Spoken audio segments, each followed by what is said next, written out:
everyone for joining us today. Good morning, everyone. I hope everyone is safe and well.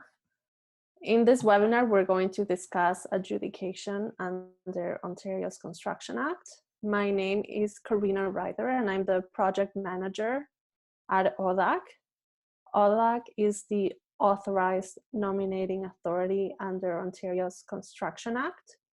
And ODACC stands for Ontario Dispute Adjudication for Construction Contracts. And presenting with me today is Jason Stitt.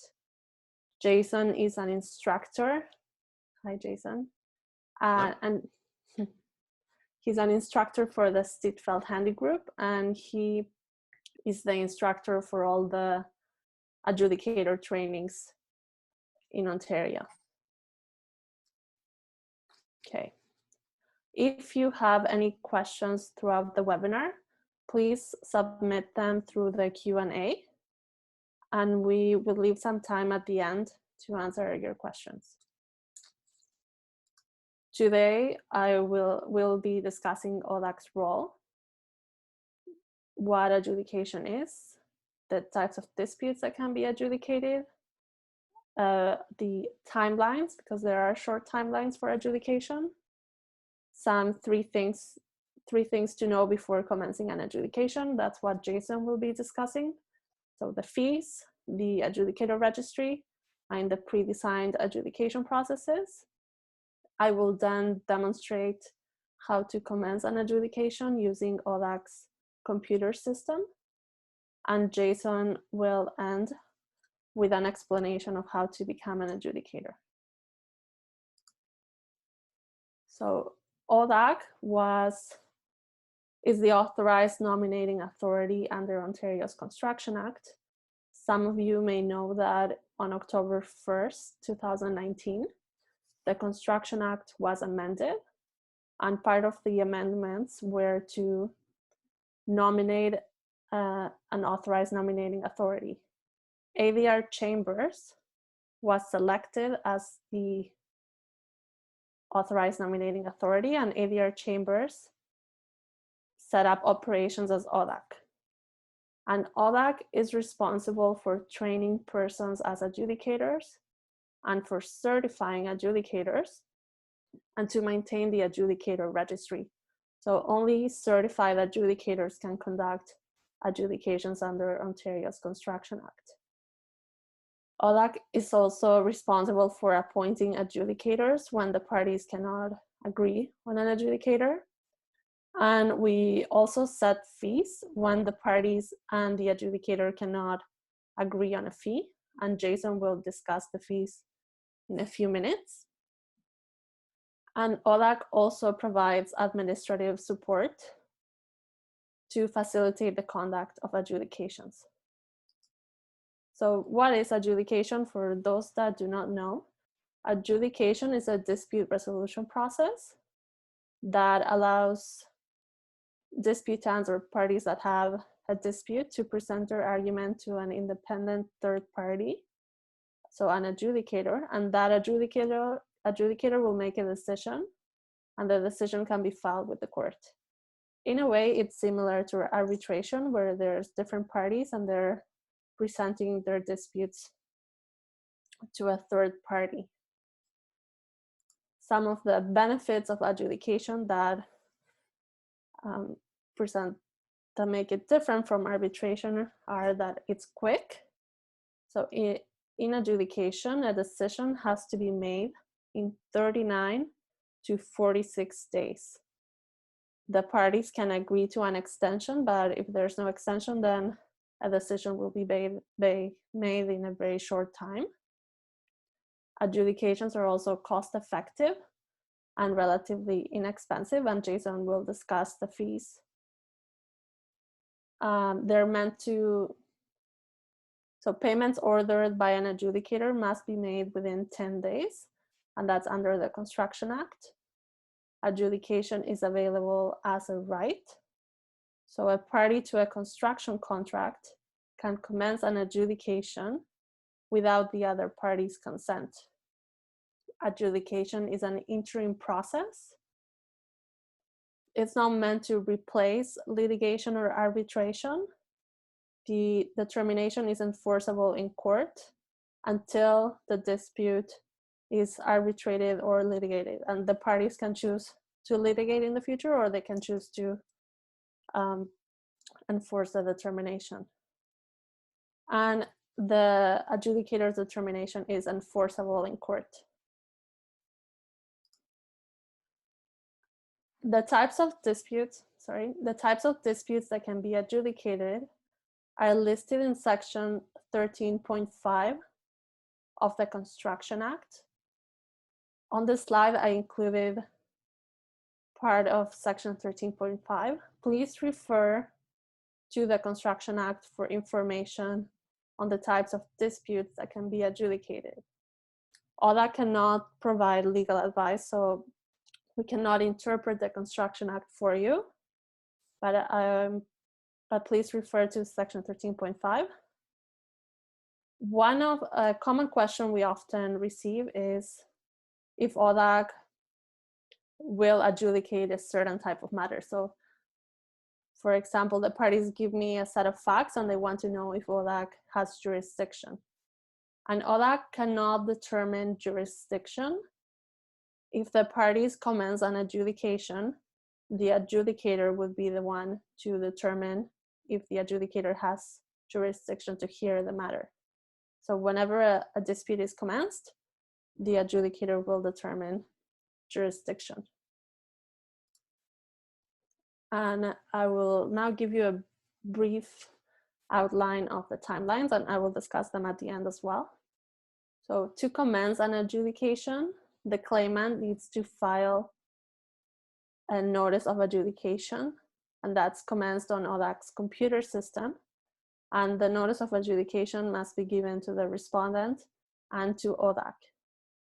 The parties then have 4 days to agree on an adjudicator and to get the adjudicator's consent to conduct the adjudication.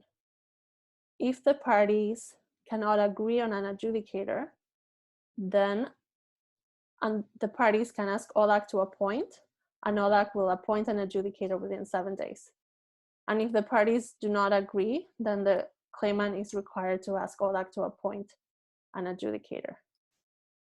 Once the adjudicator consents, the parties and the adjudicator will negotiate the adjudication fee, and they will discuss the process, and the adjudicator will set the process, and Jason will discuss what that process will look like. And once the adjudicator consents to conduct the adjudication, the claimant has 5 days to submit its supporting documents. The respondent's documents are due. The deadline for the respondent's documents will be set by the adjudicator.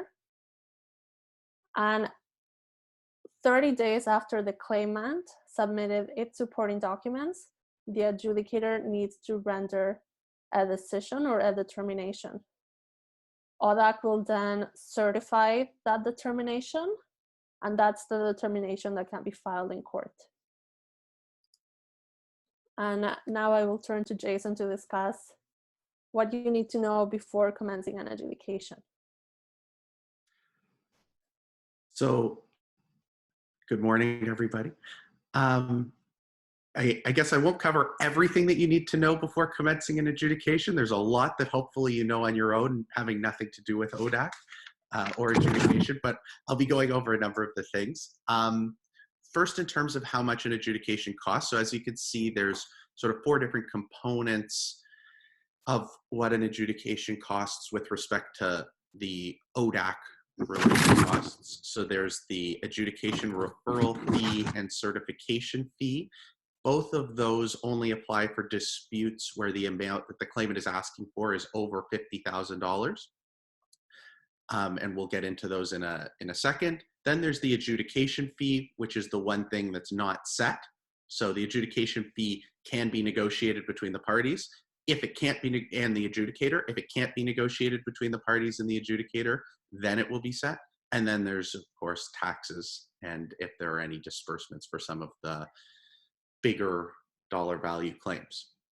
So going into the adjudication referral fee, as I was saying, only applies for cases, for situations where the amount claimed in the notice of adjudications is over or equal to $50,000. In those cases, the referral fee is $500 plus HST. If the amount claimed is under $50,000, the fee is waived. There's no fee in those cases. Also, as you can see on the slide, if the adjudicator fails to complete the adjudication, the fee will be returned to the parties other than the situations as noted in the exceptions below. The certification fee, similar to the referral fee, is only paid where the amount claimed in the notice is above or equal to $50,000. This fee is $100. This is what allows the determinations made by the adjudicator to be certified. In cases where the amount in dispute, where the amount claimed by the claimant is under $50,000, there's no fee, but those determinations will still be certified. As noted, only one certification fee is payable for the determination. The cost is generally split 50-50, should be split 50-50 by the two parties, unless otherwise ordered by the adjudicator. And that's somewhat applicable to all of the fees. There is more information about all of these fees, as you see noted at the bottom, and as you'll continue to see in the schedule of fees. So not that you need to be taking thorough notes and everybody should be with their pen, paper, or typing away on the computer while I'm talking. All of this information is available and you can refer to the schedule of fees for additional information. The more complicated fee is the actual adjudication fee. So this is the fee that is paid by the parties for the adjudication. So it's the adjudication fee, when we refer to the adjudication fee, that's the total paid by both parties for the adjudication. So to the adjudicator, to ODACC, the total amount that's paid by the two parties.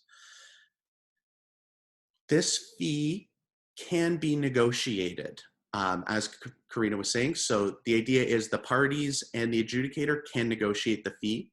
It can be negotiated in one of two sort of big picture ways. It can either be negotiated as a flat fee amount, where there's an agreement that the parties will pay X number of dollars for the adjudication to happen, or there can be an agreement that the parties will pay the adjudicator X number of dollars per hour. So that would be reaching agreement on an hourly rate fee. If the parties and the adjudicator cannot agree to a fee, ODACC will be setting the adjudication fee, and the fee will be set purely according to the chart, to a chart that we're going to get to, and as laid out in the Construction Act. So ODACC does not have any ability, any discretion to set a specific fee. It's just going to be the fee that's determined by the Construction Act.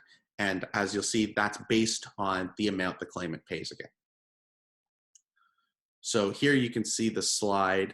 And again, this information is all available on the ODACC website, where you can see the different levels depending on the amount in dispute.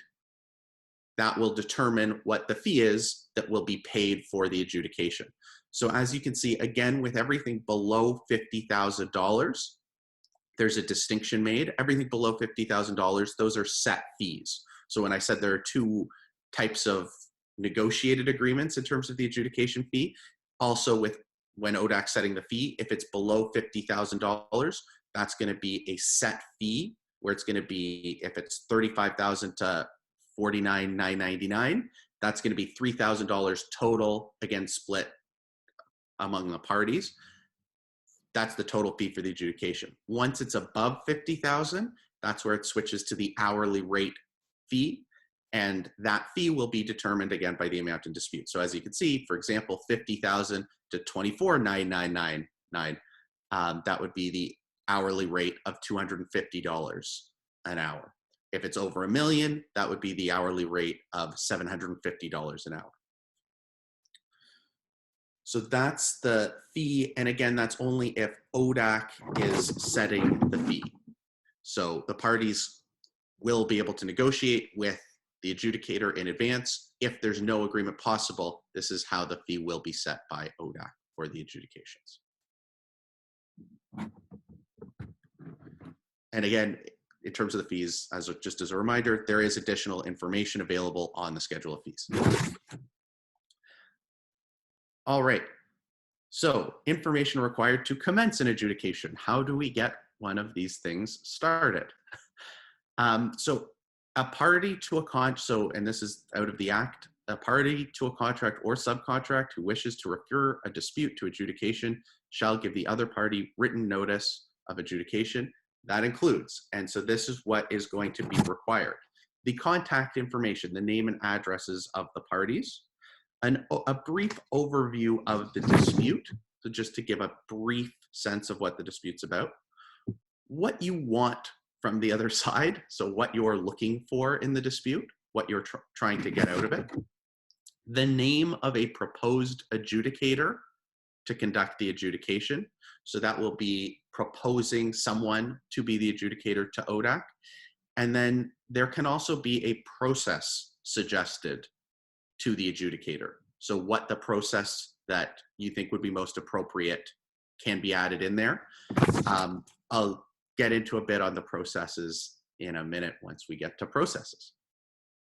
First, in terms of selecting an adjudicator, and this is straight off of the ODACC website, you can see there's ability to search for adjudicators, so people may not have familiarity with any of the adjudicators or many of the adjudicators and may want to search based on a number of different factors. So on the website, you can search based on name.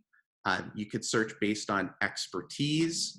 You can search based on years of experience. You can search based on what that adjudicator's hourly rate is. So all adjudicators whose hourly rate is $400 an hour, you can search by that. You can also search by their willingness to do the adjudications at the preset amounts of the flat fee adjudications. So as we saw earlier, if they were signed up to do the $800 an hour flat fee adjudications. And then you can also search by the locations that they're willing to do adjudications in and not charge additional amounts for travel. So what locations they're available in to do adjudications without charging for travel. And again, you can feel free to go to the website, look around, and check these different things out, check the functionality, and search through the adjudicators. You can also just scroll through the list of adjudicators if you just want to take get a general sense of the adjudicators. You can also see in the chat, we have helpfully put the link to the ODACC website, ODACC.ca. I would say that if you want, you can wait until the webinar is done so that you're not missing out on the additional information, because we're about to get into the processes. So feel free to check out the website. It'll be up there. It's not going away at the end of the adjudication. In terms of the processes, so there's essentially 5 types of processes for adjudications. And you can see in this chart, process 1, process 2, process 3, and process 4. Those are pre-designed processes by ODACC. Then there's process 5, which I'll get into after going through the first 4 processes, but it's not as much a pre-designed process. That's essentially any type of different process that makes sense to be set between the parties and the adjudicators as the adjudicator as a proposal, and then the adjudicator could set that as the process, because the adjudicators are the ones who are setting the processes in the adjudications. In terms of the pre-designed processes, you can see as the chart goes over that there is more process involved, that there's more administration, that there's more being done as you go from process 1 to process 4. So process 4 is going to be the most complex of the 4 processes, whereas process 1 is going to be the most simple. And in terms of the preset processes, the idea is that process 1 would correspond with the lower fee adjudication. So if the amount in dispute were $9,999 or less, the idea would be, the expectation would be something resembling process one would be used. So as you can see from process one, it would be done, the adjudication would be done in writing only. There would be a maximum of 2 pages submitted by each party with no additional documents. The determination, the reasons provided by the adjudicator would be about 1 to 2 pages. The fee would be $800, and that's the idea behind the fee. It would be $800. So you can see that's sort of a more basic process. As we're getting a little bit more complex into process 2, you can see the change being now it's 5 pages maximum per party. As we get a little more complex, moving over to process 3, still 5 pages per party, but now there's 10 pages of additional 10 pages maximum of additional documents submitted by the party. And now the determination would be approximately 5 pages in length. So the determination would be getting a bit longer. And then as we go on to process 4, you can see that there is a 30-minute per party oral presentation. And the idea is that that would be conducted over video conference or teleconference, not an in-person oral presentation. That was more of a note that needed to be made when we were talking about these processes a few months ago. Now I think people are more aware that a lot of these things are being done through video conference or through teleconference, but that was always the idea, and that continues to be the idea. The process 4 would likely involve additional submissions from the parties. So the submissions are now up to a 10-page maximum, additional documents now up to a 25-page maximum. I'll also note in terms of the construction contract and disputed invoice being included, the contract must be included if one exists for all of the disputes, and the invoice may be included, and we would think often would be included in these situations. In terms of process 5, that's going to be for likely more complex matters where adjudicators are going to be setting a process that's going to be more complex than process 4. It may involve something like additional oral presentation. It may involve a number of different things, still limited by the time constraints, and still with the idea in mind of trying to keep costs down for everybody, as opposed to going through a full litigation or a full arbitration, because as Karina was mentioning, that's a big part of the idea of going through adjudication. And also with the idea in mind of proportionality. So the idea behind the lower fees and lower process for the lower value disputes, that's to keep in mind the principles of proportionality, where it's not spending a lot of money to fight over a smaller amount of money. And in some of those higher value claims, based on the principles of proportionality, it would make sense to spend a little bit more and have a little bit more of a complex process. All right, so we are now going to go back to how to commence an adjudication with Karina. Thank you, Jason. So I will be explaining ODACC's computer system. So ODACC had to build a computer system to manage adjudications, and adjudicators and the parties all would have accounts on the system. There's no cost to create an account on the system or to use the system. We've referred to ODACC's website, and I want to make sure everyone knows what the website is. So it's odacc.ca. And at the top of the website, there's a blue button, ODACC Custom System Login, and that's where the parties can log in to the system. Once you create your account and you log in, this is the home page for parties, and there's a blue button that says New Case. So if you need to commence an adjudication, you will click on New Case, and there will be 5 steps to commence an adjudication. Here I have a screenshot of the last step, but on the first step, you would enter who is commencing the adjudication. Is it the claimant or the claimant's representative? The date of the construction contract, And the second step would be the claimant's contact information, so name, address, and the claimant's email address. The third step, if the claimant has a representative, would be for the representative's contact information, address, and email. In the fourth step, the claimant would enter the respondent's contact information, including the email address. And in the last step, the claimant would enter the amount in dispute.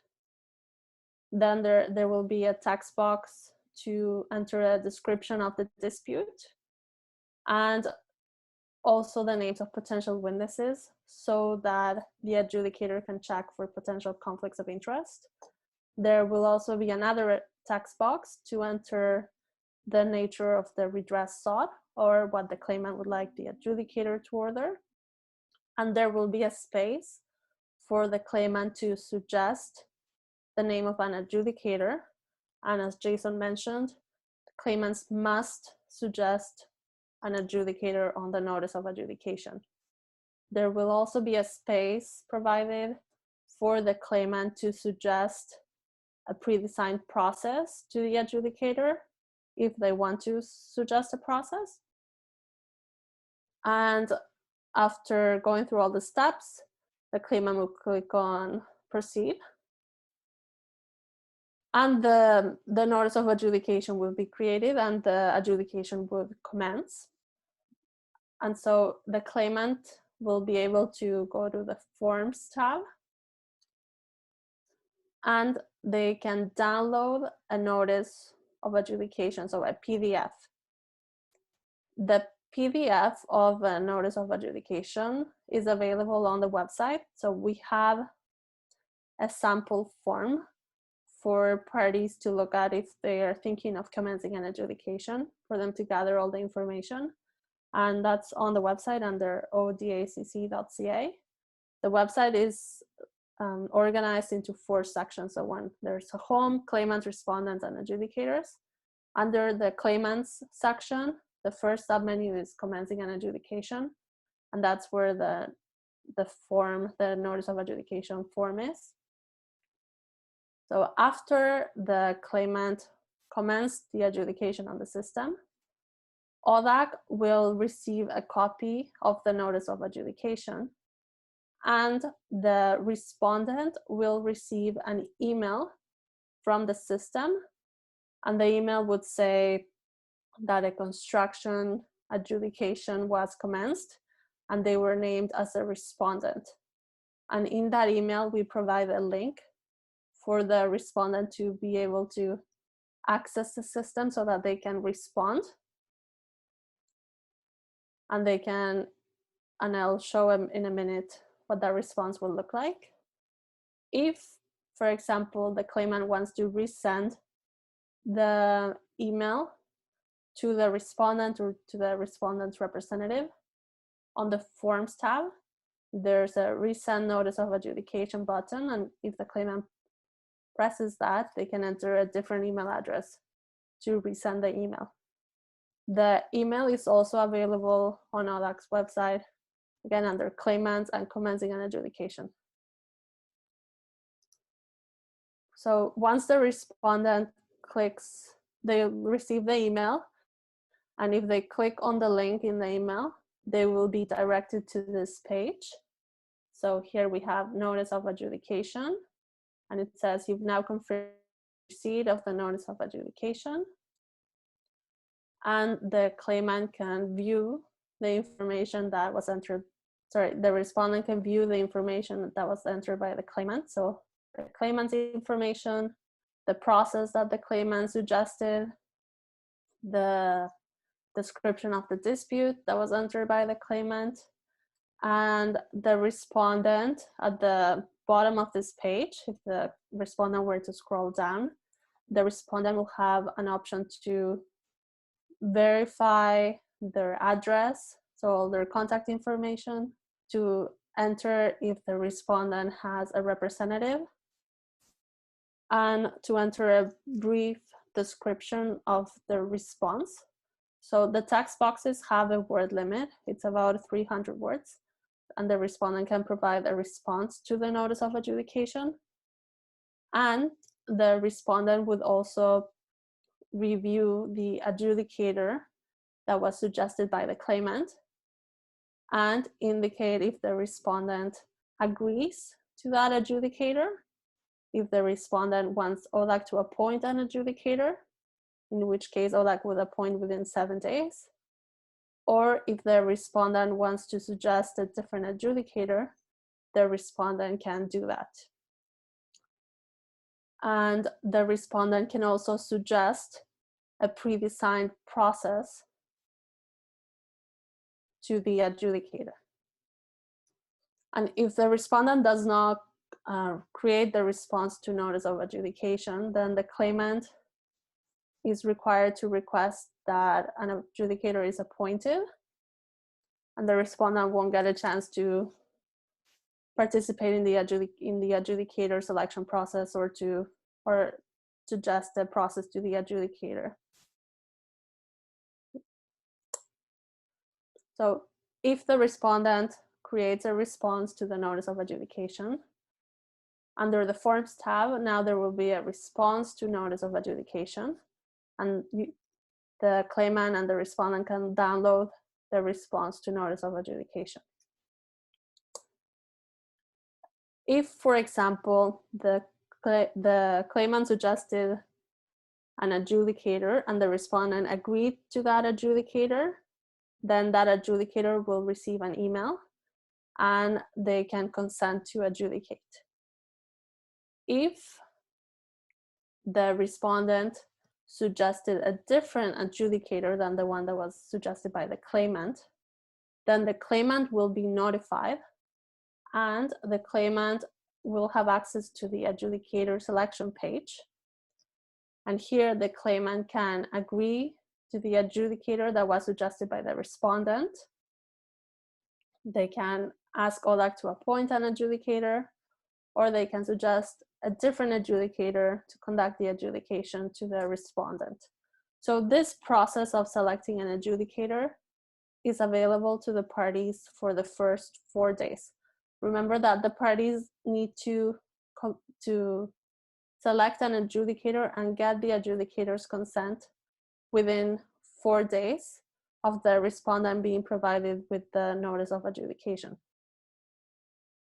So what happens if the parties do not agree on an adjudicator within the first 4 days?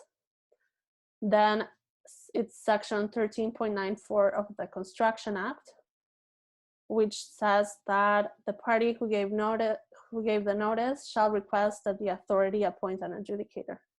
So the claimant needs to ask ODACC to appoint an adjudicator.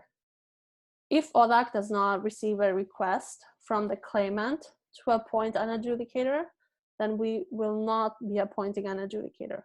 Only once the request is made will ODACC appoint an adjudicator, and ODACC would appoint an adjudicator based on a roster.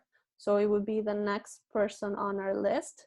ODACC will not appoint the adjudicator that was suggested by the claimant on the notice of adjudication. If the claimant asks ODACC to appoint an adjudicator, but then the parties start communicating and they agree on an adjudicator, ODACC can appoint that adjudicator that the parties consented to, as long as ODACC has not made an appointment yet. So ODACC has 7 days. So if the parties agree before ODACC makes an appointment, we will appoint the adjudicators that the parties agreed to.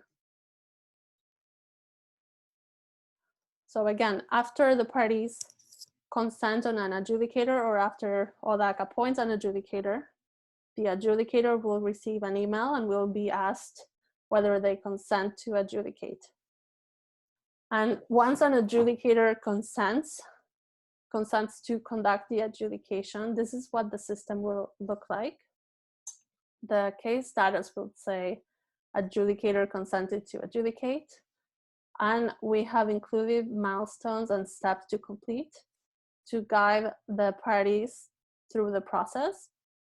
So the first thing would be for the parties and the adjudicator to negotiate the adjudication fee.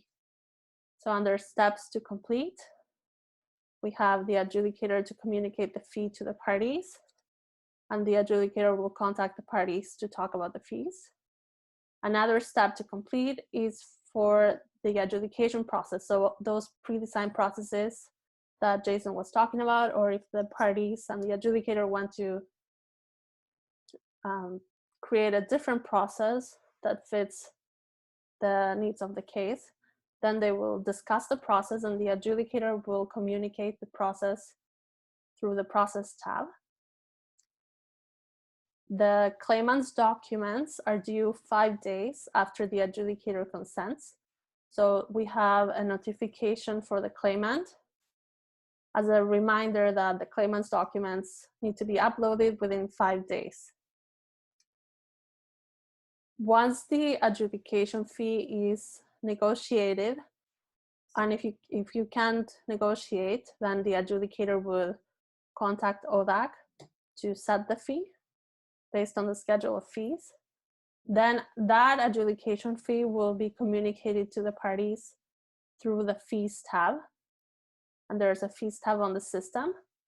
And the parties will be able to view the adjudication fee, and a retainer, so an invoice for a retainer will be created. A retainer is like a deposit, and ODACC will collect deposits at the commencement of the adjudication. And invoices can be downloaded from the financials tab. The retainer is due within 7 days after the parties receive the invoice for the retainer. Okay. Other features of the system. There's a messages tab for the parties and the adjudicator to send messages to one another. And there's a documents tab for the parties to upload their documents and send them to the adjudicator. One thing I haven't mentioned is that whenever something happens in the system, let's say a new document is uploaded, the adjudication fee is entered, or the process is entered, the parties will receive email updates. So an email will come saying that there's a new update on the ODACC system. And once you log in, you will see a notification, so you know what to look for. And you'll be notified via email every time something happens. So after the parties submit their documents, the adjudicator will make a determination. And the determination is due 30 days after the claimant submitted their documents. That due date can be extended. All parties and the adjudicator need to agree to extend the due date. The determination will include reasons, and it's interim binding. That means that it's binding until a decision is made if the case is litigated or arbitrated. ODACC will certify the determination, and the certified determination can be filed in court. And ODACC has provided adjudicators with a template determination form, and that template contains a one-page order that lists the items that were ordered by the adjudicator.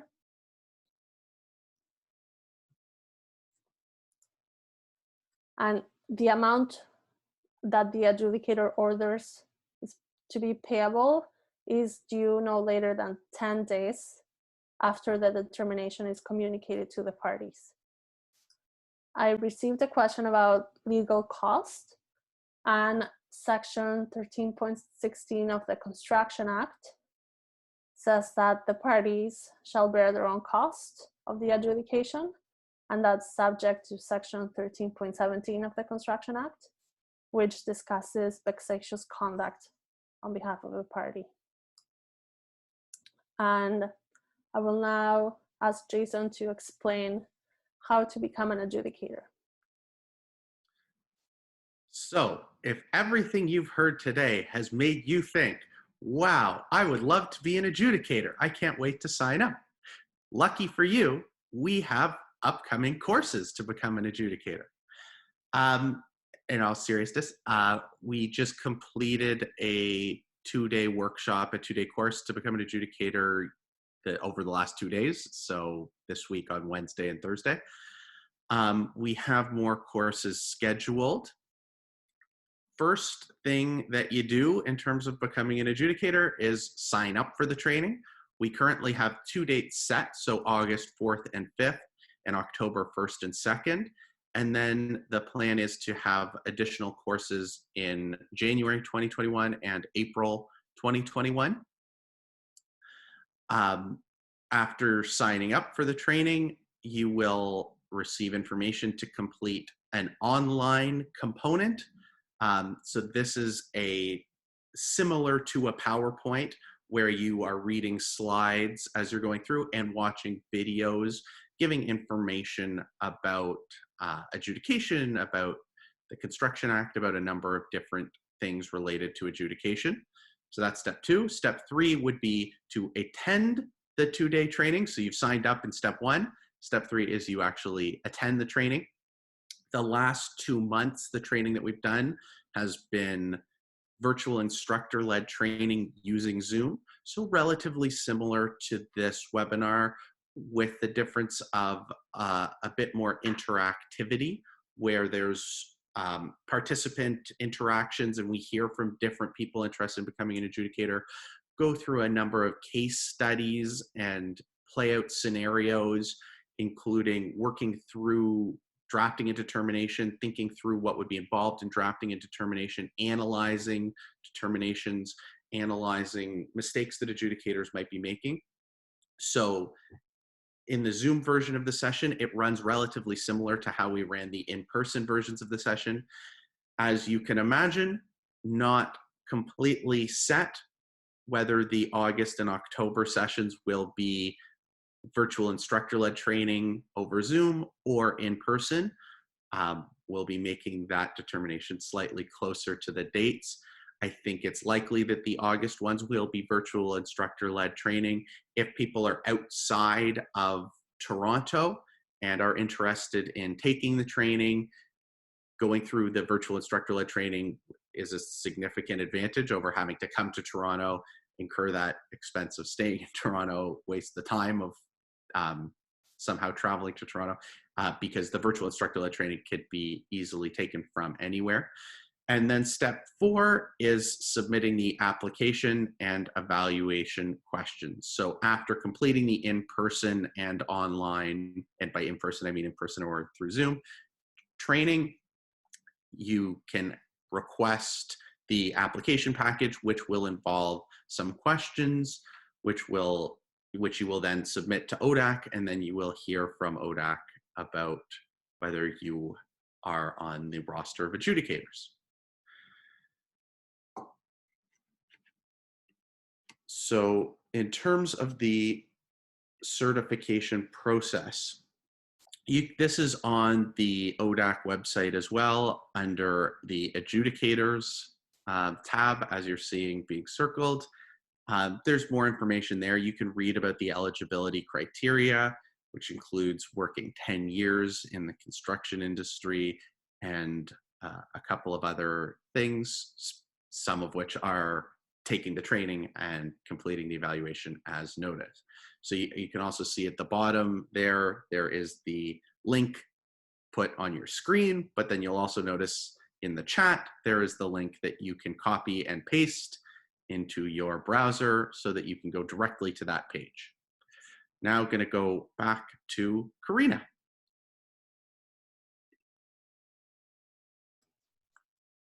Okay, thank you, Jason. One comment I want to make is that we've created how-to guides with step-by-step instructions on how to use the system, and we're currently creating videos to show how the system works. and those will have links to the videos on our website as well. Please send your questions to authority@odac.ca. Thank you very much for joining our webinar, and I hope everyone has a nice day. Thank you. Thank you, everyone.